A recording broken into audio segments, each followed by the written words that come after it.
నమస్కారం వార్తలకు స్వాగతం నేను శ్రీచంద్ర ముందుగా హెడ్లైన్స్ చూద్దాం కుండపోత వానలతో రాష్ట్రంలోని 9 జిల్లాల్లో హై అలర్ట్ సహాయక చర్యల కోసం అధికారులు సిబ్బంది సిద్ధంగా ఉండాలని ఆదేశాలు జంట నగరాలు ముంచెత్తుతున్న జడివాన యాదాద్రి నల్గొండ సిద్దిపేట మెదక్ జిల్లాలోనూ భారీ వర్షం యాసంగి పంటల సాగుపై ముఖ్యమంత్రి కేసీఆర్ సమీక్ష సాగు విస్తీర్ణం పంట రకాలపై జరుగుతున్న చర్చ కోవిడ్ ముప్పు ఇంకా తొలగిపోలేదన్న ప్రధాని అప్రమత్తంగా పండుగలను జరుపుకోవాలని సూచన జీహెచ్ఎంసీ సవరణ బిల్లుతో సహా 4 కీలక బిల్లులకు శాసనసభ ఆమోదం రేపు శాసన మండలిలో బిల్లులపై జరగనున్న చర్చ వివరాల్లోకి వెళ్తే వర్షం కాస్త తెరిపించినా వరద తీవ్రత కొనసాగుతూ ఉండడంతో తెలుగు రాష్ట్రాల్లోని అనేక ప్రాంతాలు ఇంకా జలదిగ్బంధంలోనే ఉన్నాయి ఇంకా వర్షం ముప్పు పొంచి ఉండడంతో ప్రభుత్వ యంత్రాంగం సహాయక చర్యలను ముమ్మరం చేసింది ప్రభుత్వ కార్యాలయాలకు ప్రైవేటు సంస్థలకు అక్టోబర్ 14, 15 2 రోజుల పాటు సెలవులు ప్రకటించింది సహాయక చర్యల నిమిత్తం ఆర్మీ ఎన్డీఆర్ఎఫ్ బృందాలను సైతం రంగంలోకి దించింది పురాతన ఇళ్లలో ఉన్న వారిని సురక్షిత ప్రాంతాలకు తరలిస్తోంది ఇక హైదరాబాద్లోని తాజా పరిస్థితికి సంబంధించిన వివరాలు ఇప్పుడు చూద్దాం కుంభవృష్టితో అతలాకుతలమైన హైదరాబాద్ మెల్లగా కోలుకుంటోంది వర్షం తగ్గినా చుట్టుపక్కల ఉన్న చెరువులు నిండి వరద కొనసాగుతూ ఉండడంతో చెరువులు కుంటలు పొంగి నీటి ప్రవాహం ఎక్కువగా రావడంతో వీధులన్నీ నదులను తలపిస్తున్నాయి నగరంలోని దాదాపు 1500 కాలనీలు ఇంకా జలదిగ్బంధంలోనే ఉన్నాయి ఇళ్లలోకి నీరు చేరడంతో వేలాది మంది నిరాశ్రయులయ్యారు హైదరాబాద్ నుంచి వివిధ ప్రాంతాలకు వెళ్లే ప్రధాన రహదారులు కోతకు గురవడంతో రవాణా వ్యవస్థ స్తంభించింది పలు ప్రాంతాల్లో విద్యుత్ సరఫరా నిలిచిపోవడంతో ప్రజలు తీవ్ర ఇబ్బందులు ఎదుర్కొంటున్నారు పల్లపు ప్రాంతాల్లో ఇళ్ల ముందు నిలిపి ఉంచిన కార్లు ఇతర వాహనాలు కొట్టుకుపోయాయి దీంతో ఇప్పటికీ సహాయక చర్యల కోసం ప్రజలు ఎదురుచూస్తున్న పరిస్థితే ఉంది పోలీసులు ఎన్డీఆర్ఎఫ్ సిబ్బందితో పాటు జీహెచ్ఎంసీ సిబ్బంది సహాయక చర్యల్లో నిమగ్నమయ్యారు ఇక హైదరాబాద్ విజయవాడ జాతీయ రహదారిపై ఇనాంగూడ వద్ద వరద నీరు చేరడంతో వాహనాలు ఎక్కడికక్కడే నిలిచిపోయాయి దాదాపు 5 కిలోమీటర్ల మేర ట్రాఫిక్ స్తంభించడంతో వాహనదారులు తీవ్ర ఇబ్బందులు పడ్డారు ప్రస్తుతం వరద కాస్త తగ్గడంతో రాకపోకలను పునరుద్ధరిస్తున్నారు గగన్ పహాడ్ వద్ద హైదరాబాద్ బెంగళూరు జాతీయ రహదారి కోతకు గురైంది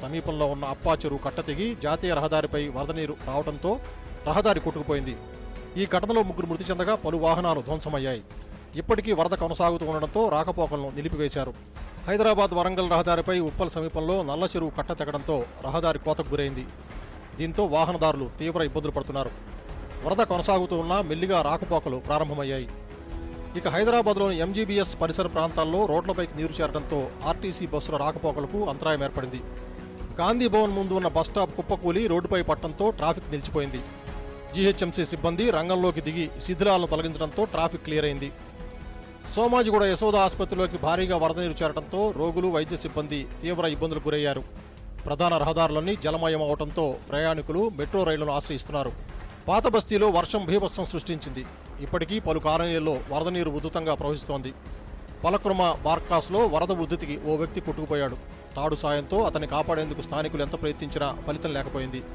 స్థానికులు అందించిన తాడును కొట్టుకుపోతున్న వ్యక్తి వరద తీవ్రతకు పట్టుకోలేకపోయాడు దీంతో అందరూ చూస్తూ ఉండగానే వరద ప్రవాహంలో కొట్టుకెళ్లాడు గల్లంతైన వ్యక్తి కోసం సహాయక బృందాలు గాలిస్తున్నాయి బ్యూరో రిపోర్ట్ దూరదర్శన్ న్యూస్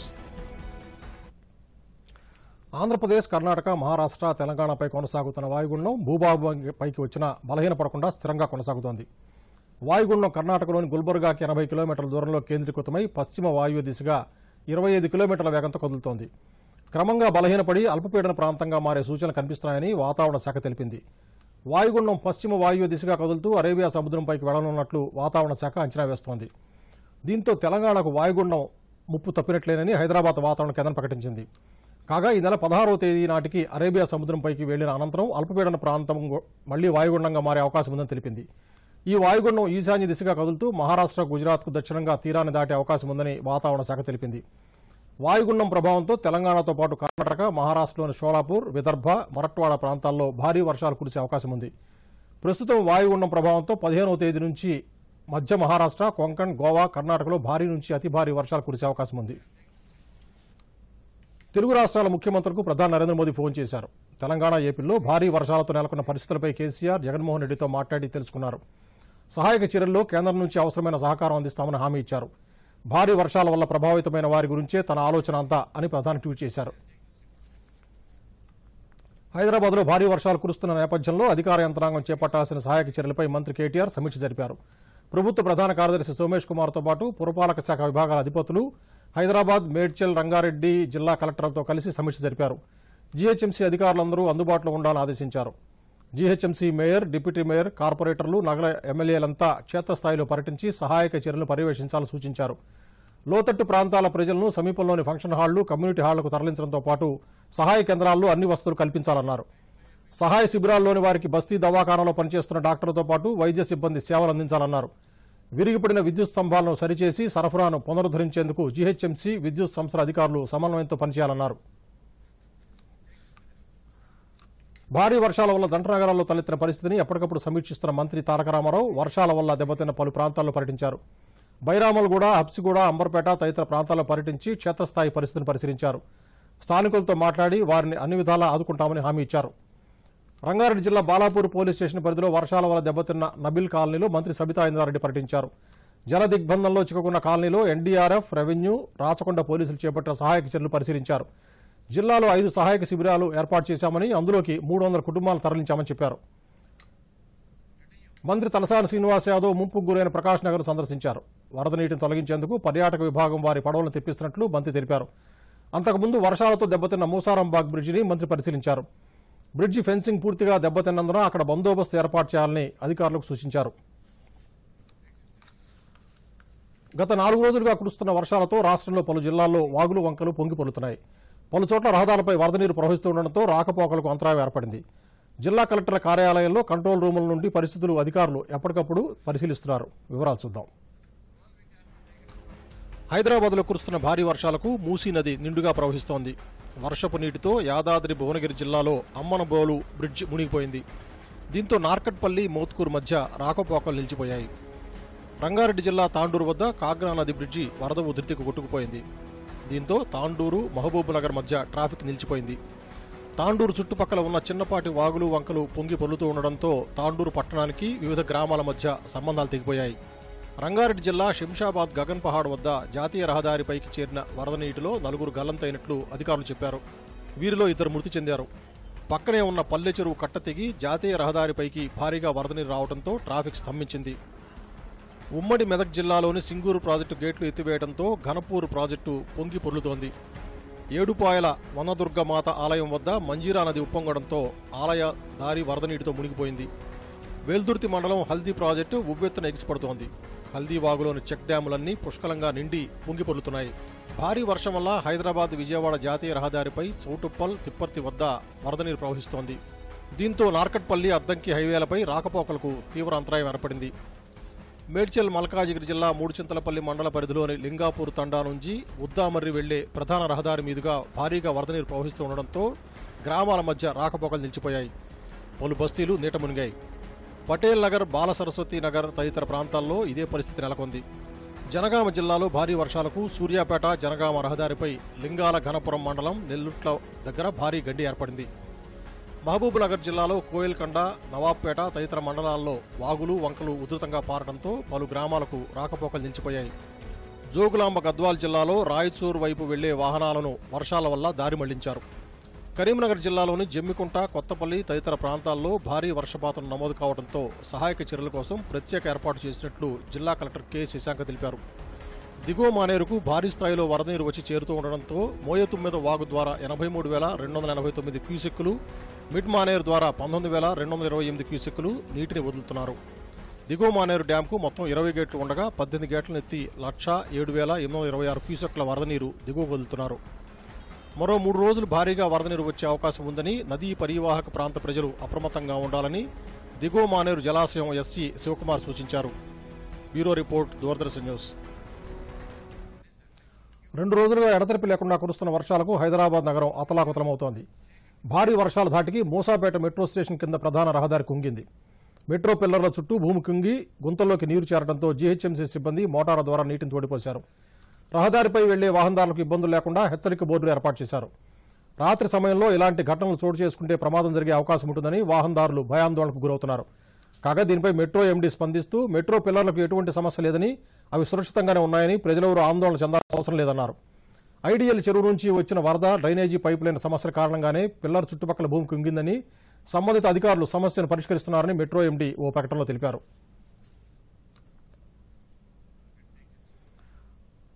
మరో 2 రోజుల పాటు తెలంగాణలోని వివిధ ప్రాంతాల్లో భారీ వర్షాలు కురిసే అవకాశాలున్నాయని, దీంతో ప్రజలంతా అప్రమత్తంగా ఉండాలని కేంద్ర హోంశాఖ సహాయ మంత్రి కిషన్ రెడ్డి సూచించారు.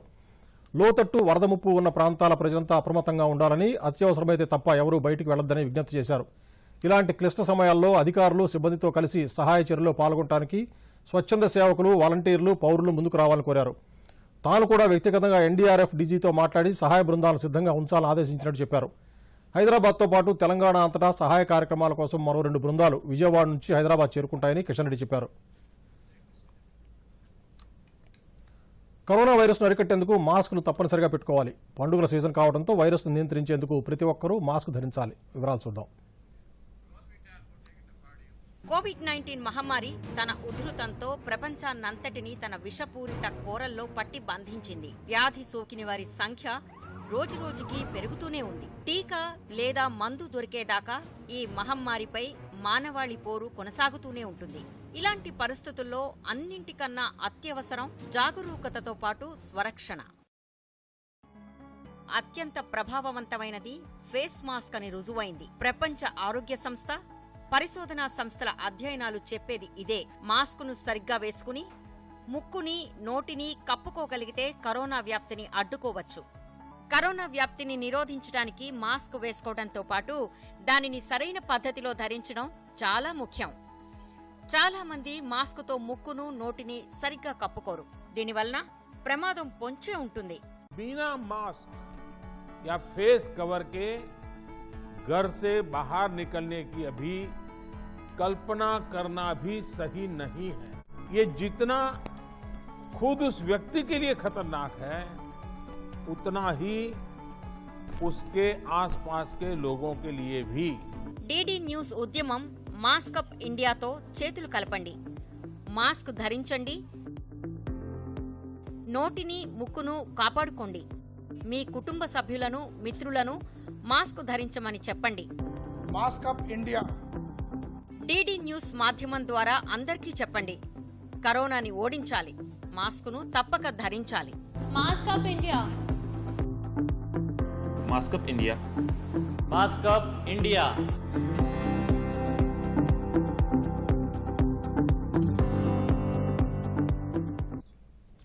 కరోనా సంక్షోభంలో రుణగ్రహీతలకు ఇచ్చిన మారటోరియం కాలంలో విధించిన చక్రవడ్డీ మాఫీ విషయంపై సుప్రీంకోర్టులో మరోసారి విచారణ జరిగింది. 2 కోట్ల రూపాయల వరకు ఉన్న రుణాలపై చక్రవడ్డీ మాఫీ అమలు ఏమైందని జస్టిస్ అశోక్ భూషణ్ ధర్మాసనం కేంద్రాన్ని ప్రశ్నించింది. చక్రవడ్డీ మాఫీపై నిర్ణయం తీసుకున్నామని, అయితే ఇంకా అమలు చేయలేదని సొలిసిటరీ జనరల్ తుషార్ మెహతా కోర్టుకు తెలిపారు. మరోవైపు 2 కోట్ల రూపాయల వరకు ఉన్న రుణాలపై చక్రవడ్డీ మాఫీ చేస్తామని బ్యాంకుల తరఫు న్యాయవాది హరీష్ సాల్వే కూడా కోర్టుకు తెలిపారు. చక్రవడ్డీ మాఫీ చేస్తామని నిర్ణయం తీసుకున్న తర్వాత అమలు చేయడంలో ఎందుకు జాప్యం జరుగుతోందని ఈ సందర్భంగా కేంద్రాన్ని సుప్రీంకోర్టు ధర్మాసనం ప్రశ్నించింది. రుణాలు ఇవ్వడంలో వైవిధ్యమైన పద్ధతులుంటాయని, అందుకే బ్యాంకులతో సంప్రదింపులు జరిపినట్లు మెహతా కోర్టు సమాధానమిచ్చారు. చక్రవడ్డీ మాఫీ విషయంలో కేంద్రం నిర్ణయంపై సామాన్య ప్రజల్లో ఇంకా ఆందోళన ఉందన్న ధర్మాసనం సామాన్యులకు ఓటనిచ్చే నిర్ణయాన్ని తాము స్వాగతిస్తున్నామని చెప్పారు. సామాన్యుల దీపావళి కేంద్ర ప్రభుత్వం చేతిలోనే ఉందని, తదుపరి విచారణ సమయానికి చక్రవడ్డీ మాఫీ అమల్లోకి వస్తుందని సుప్రీంకోర్టు ధర్మాసనం ఆశాభావం వ్యక్తం చేస్తూ తదుపరి విచారణను నవంబర్ 2కు వాయిదా వేసింది. శాసనసభ నిన్న ఆమోదం తెలిపిన జీహెచ్ఎంసీ సవరణ బిల్లు సహా మరో 3 సవరణ బిల్లులను శాసనమండలి ప్రవేశపెట్టారు. నిన్న శాసనసభ ప్రత్యేక సమావేశంలో ప్రభుత్వం జీహెచ్ఎంసీ చట్టానికి సవరణ, సిఆర్పిసి చట్ట సవరణ బిల్లు, తెలంగాణ వ్యవసాయ భూమి సవరణ బిల్లు, స్టాంపుల చట్టానికి సవరణ బిల్లులను ప్రవేశపెట్టింది. ఈ బిల్లులపై చర్చ అనంతరం శాసనసభ వాటిని ఏకగ్రీవంగా ఆమోదించింది. ఈ బిల్లులకు ఆమోదం తెలిపేందుకు శాసనమండలి కూడా ఈరోజు ప్రత్యేకంగా సమావేశమైంది. ఈ ఉదయం జీహెచ్ఎంసీ చట్ట సవరణ బిల్లును మంత్రి కేటీఆర్, సిఆర్పిసి చట్ట సవరణ బిల్లును మంత్రి ఇంద్రకరణ్ రెడ్డి ప్రవేశపెట్టారు. చర్చ అనంతరం జీహెచ్ఎంసీ చట్ట సవరణ బిల్లును సభ ఆమోదించింది. అంతకుముందు జీహెచ్ఎంసీ చట్ట సవరణ బిల్లును ప్రవేశపెడుతున్న సందర్భంగా మంత్రి కేటీఆర్ మాట్లాడుతూ భారీ వర్షాల వల్ల ప్రాణ నష్టం లేకుండా ప్రభుత్వం అన్ని చర్యలు తీసుకుంటోందని చెప్పారు. సీఎం కేసీఆర్ ఆదేశాల మేరకు అధికారులు నగరంలో పరిస్థితిని ఎప్పటికప్పుడు సమీక్షిస్తున్నారని చెప్పారు. జల దిగ్బంధంలో చిక్కుకున్న 80,000 మంది కోసం అన్నపూర్ణ క్యాంటీన్ ద్వారా ఆహారం అందిస్తున్నామని చెప్పారు. అందుకు గాను నగరంలో వివిధ ప్రాంతాల్లో 40 శిబిరాలు ఏర్పాటు చేశామన్నారు. కేసీఆర్ గారి నాయకత్వంలో ఆనాడు జీహెచ్ఎంసీ ఎన్నికలు జరిగినప్పుడు ఒక జీవో ద్వారా, గవర్నమెంట్ ఆర్డర్ ద్వారా, ఎగ్జిక్యూటివ్ ఆర్డర్ ద్వారా 50% రిజర్వేషన్ మహిళలకు కల్పిస్తూ ఉన్న 150 డివిజన్లలో 75 డివిజన్లను ఆనాడు మహిళలకు రిజర్వ్ చేయడం జరిగింది అధ్యక్ష. కానీ అది జీవో ద్వారా చేశాం. ఈరోజు ఆ జీవోకు చట్టబద్ధత కల్పిస్తూ మహిళల సాధికారతకు పెద్దపీట వేస్తూ 150 డివిజన్లలో 75 డివిజన్లకు మహిళలకే అవకాశం కల్పిస్తూ ప్రభుత్వం మొట్టమొదటి చట్ట సవరణ తీసుకొచ్చింది అధ్యక్ష. ఇక్కడ టీఆర్ఎస్ యొక్క చిత్తశుద్ధి ఏంటంటే అధ్యక్ష, లాస్ట్ టైం జీవో ద్వారా తెచ్చిన దాన్ని సరే అమలు చేయడమే కాకుండా లాస్ట్ టైం 75 వార్డులు రిజర్వ్ అయినప్పటికీ మరి 79 మంది మహిళా కార్పొరేటర్లను గెలిపించుకున్న ఘనత కూడా మరి ఈ ప్రభుత్వానికి మా పార్టీకి కూడా ఉంది అధ్యక్ష. ఉద్యానవన శాఖను బలోపేతం చేసేందుకు అన్ని చర్యలు తీసుకుంటున్నట్లు ముఖ్యమంత్రి కేసీఆర్ చెప్పారు. రాష్ట్ర సమగ్ర ఉద్యానవన పంటల సాగు విధానాన్ని రూపొందిస్తున్నామని చెప్పారు. ఉద్యానవన పంటల సాగుపై సమీక్ష జరిపారు. పండ్లు, కూరగాయలు, పూల సాగులో మార్పులు తీసుకురావాలని సీఎం కేసీఆర్ అధికారులను ఆదేశించారు. ఇతర రాష్ట్రాల నుంచి దిగుమతి చేసుకునే పరిస్థితులు మారాలని సూచించారు. ఉద్యానవన పంటలపై రైతులకు అవగాహన కల్పించాలని, అలాగే ఉద్యానవన పంటల సాగులో దేశంలో అగ్రస్థానం సంపాదించాలని సీఎం అధికారులను ఆదేశించారు. నూతన జాతీయ విద్యా విధానంలో భాగంగా 5,718 కోట్ల రూపాయల భారీ అంచనా వ్యయంతో 6 రాష్ట్రాల్లో అమలు చేయనున్న స్టార్స్ పథకానికి కేంద్ర మంత్రిమండలి ఆమోదం తెలిపింది. దీంతో పాటు కేంద్రపాలిత ప్రాంతాలైన జమ్మూ కశ్మీర్, లదాఖ్లకు 520 కోట్ల ప్రత్యేక ప్యాకేజీని, నగర్నాల్ స్టీల్ ప్లాంట్ డీమెర్జర్ కూడా కేబినెట్ ఆమోదముద్ర వేసింది. కేబినెట్ సమావేశం అనంతరం మంత్రిమండలి తీసుకున్న నిర్ణయాలను కేంద్ర మంత్రి ప్రకాష్ జావదేకర్ మీడియాకు వివరించారు. స్టార్స్గా వ్యవహరిస్తున్న strengthening teaching, learning and results for states పథకానికి ప్రపంచ బ్యాంక్ $500 మిలియన్ ఆర్థిక సహాయం అందిస్తోందని, school education and literacy department విద్యాశాఖ ద్వారా ఈ పథకాన్ని హిమాచల్ ప్రదేశ్, రాజస్థాన్, మహారాష్ట్ర, మధ్యప్రదేశ్, కేరళ, ఒరిస్సా రాష్ట్రాల్లో అమలు చేస్తున్నామని చెప్పారు. Kashmir and Ladakh, and 2/3 of rural families have been covered,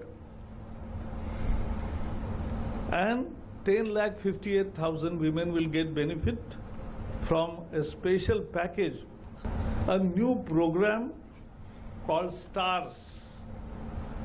Long form is Strengthening Teaching, Learning and Results for States. That has been taken. Today that was cleared. So central government with World Bank aid will give 3,700 crore for this program, and 2,000 crores will come from states. Himachal, Rajasthan, Madhya Pradesh, Maharashtra, Kerala and Odisha will be covered under this program. The similar program will be done by ADB cooperation, and that will cover Gujarat, Jharkhand, Uttarakhand, Assam and Tamil Nadu. Siddipet జిల్లా దుబ్బాక ఉప ఎన్నికల్లో TRS అభ్యర్థి Solipeta Sujatha nomination దాఖలు చేశారు. అంతకుముందు చౌదరిపల్లి దుబ్బు రాజేశ్వర దేవాలయంలో nomination పత్రాలకు ప్రత్యేక పూజలు నిర్వహించారు. అనంతరం మంత్రి హరీష్ రావు, కొత్త ప్రభాకర్ రెడ్డితో కలిసి నామినేషన్ దాఖలు చేశారు సోలిపేట సుజాత. ఈ సందర్భంగా మంత్రి హరీష్ రావు మాట్లాడుతూ కాంగ్రెస్, బీజేపీ నేతలు అభివృద్ధి నిరోధకులుగా మారారని, అడుగడుగున అభివృద్ధిని అడ్డుకుంటున్నారని ఆరోపించారు. హుజూర్నగర్ ఫలితాలే దుబ్బాకలో పునరావృతమవుతాయని హరీష్ రావు జోస్యం చెప్పారు. ఈ రోజు రాష్ట్ర ప్రభుత్వం ఇచ్చేటువంటి సంక్షేమ కార్యక్రమాల్లో మొత్తం కేంద్ర ప్రభుత్వమే ఇస్తుందని, కేంద్రమే నిధులు మంజూరు చేస్తుందని ఇవాళ తప్పుడు విషయాలు చెప్పే ప్రయత్నం చేస్తున్నారు. అఫ్ కోర్స్ మీరు ఎన్ని చెప్పినా మీ పరిస్థితి ఏంటో మొన్న హుజూర్ నగర్ లో తేలింది, నిన్న నిజామాబాద్ లో తేలింది. హుజూర్ నగర్, నిజామాబాద్ ఎన్నికల ఫలితాలే దుబ్బాకలో కూడా పునరావృతం కాబోతా ఉన్నాయి.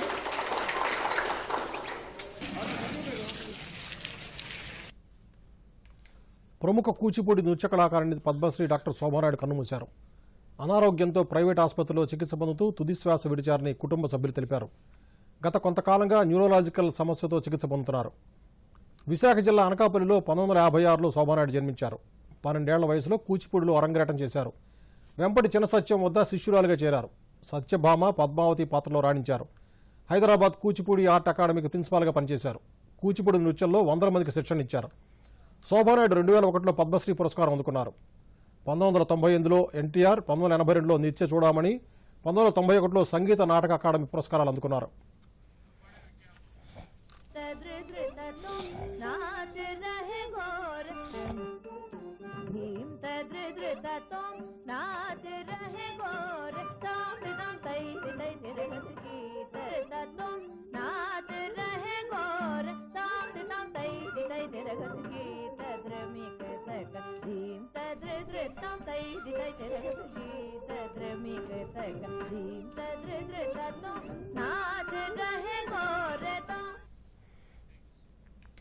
దేశంలో కరోనా వ్యాప్తి తగ్గుముఖం పడుతోంది.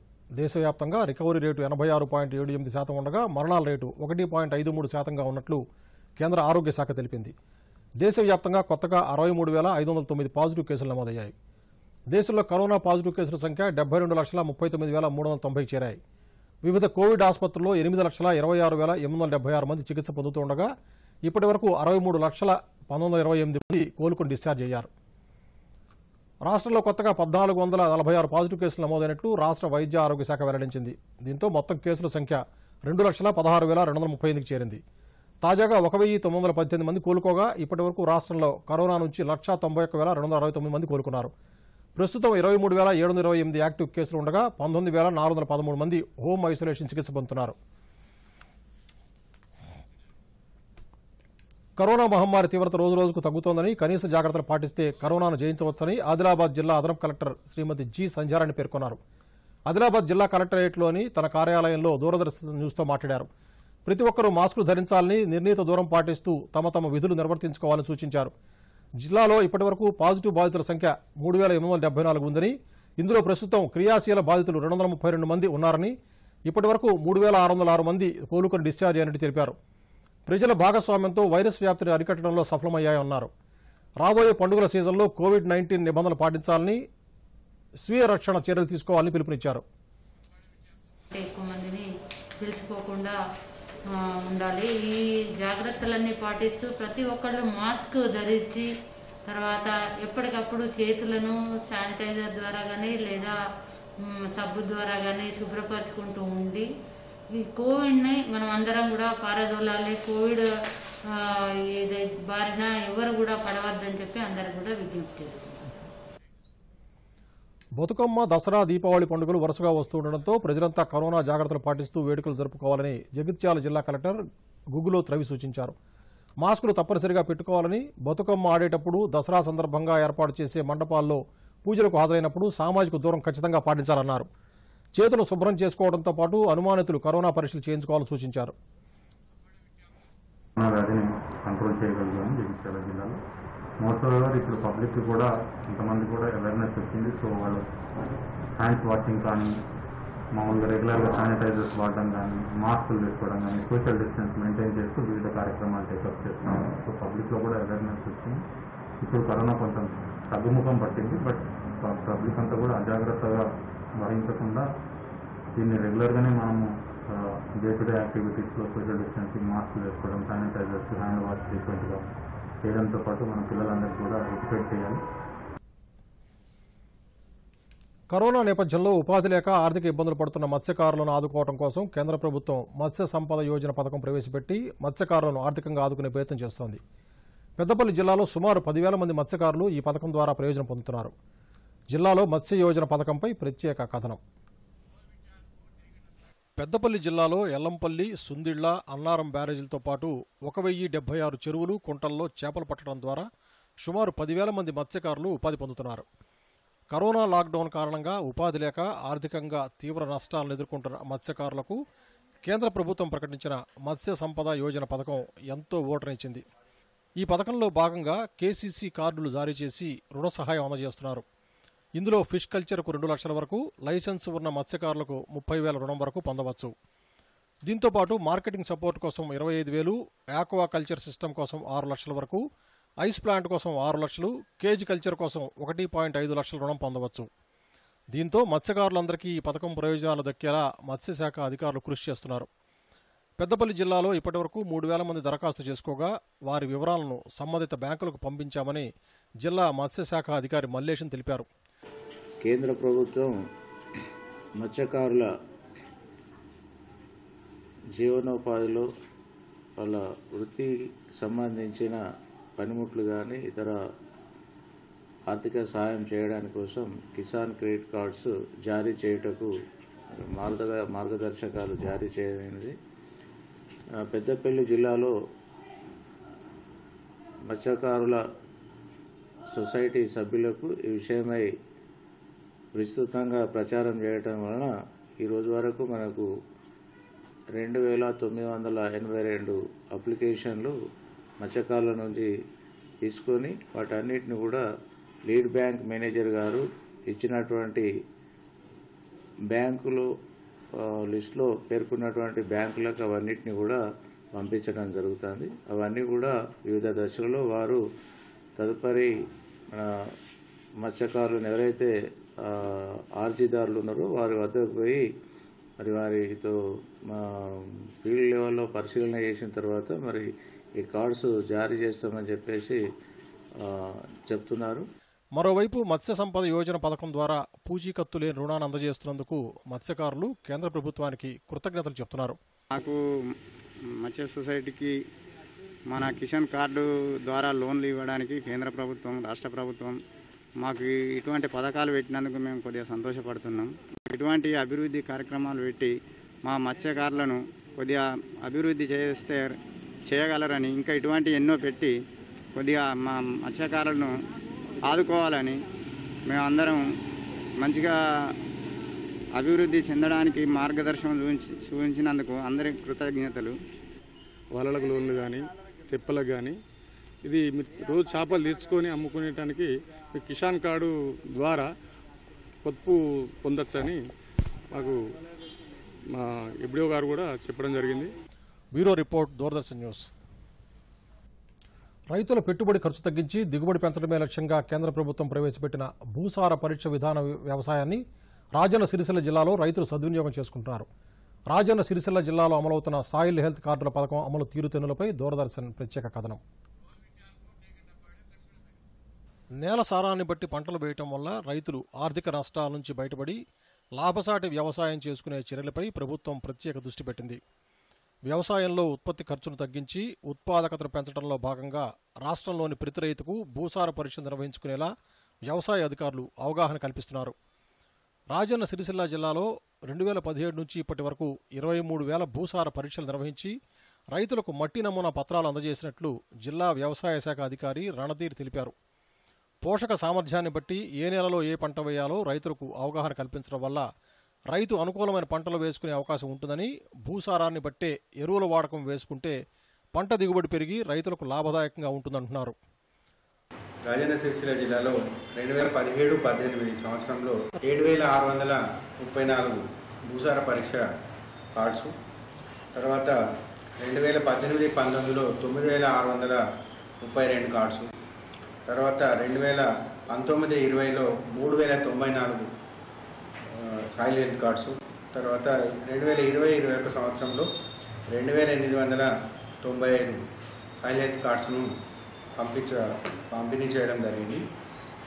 ముఖ్యంగా మట్టి నమూనాలు సరైన పద్ధతిలో సేకరించి వాటిని విశ్లేషించి వాటిలో ఏ లోపాలు ఉన్నాయి, అంటే ధాతు లోపాలు ఏవేవి ఉన్నాయనేది రైతులకు సమూలంగా తెలియడమే ఈ యొక్క స్కీమ్ యొక్క ముఖ్య ఉద్దేశం, పైలట్ ప్రాజెక్ట్ యొక్క ముఖ్య ఉద్దేశం.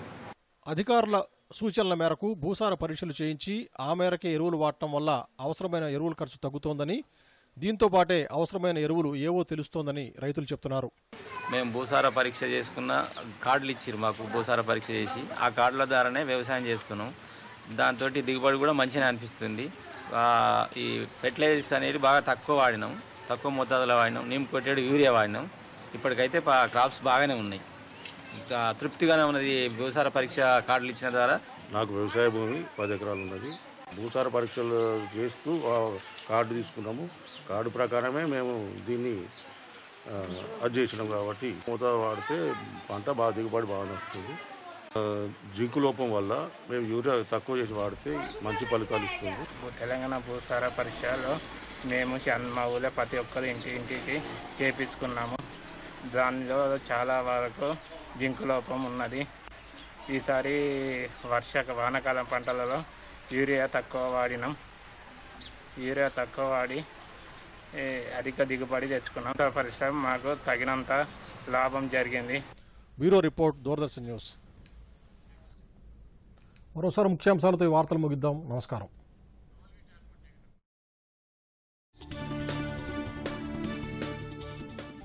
తెలుగు రాష్ట్రాల ముఖ్యమంత్రులతో ఫోన్లో మాట్లాడిన ప్రధాని, సహాయ సహకారాలకు కేంద్రం సిద్ధంగా ఉందని భరోసా.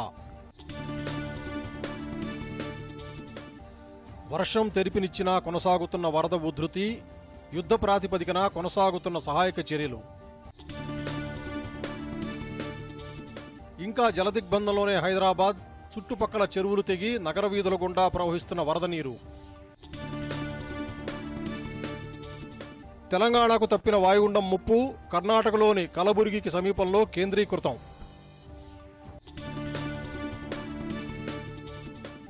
6 రాష్ట్రాల్లో అమలు చేయనున్న స్టార్స్ పథకానికి సెంట్రల్ కేబినెట్ ఆమోదముద్ర. జమ్మూ కశ్మీర్, లదాఖ్కు 520 కోట్ల రూపాయల ప్రత్యేక ప్యాకేజీకి ఆమోదం.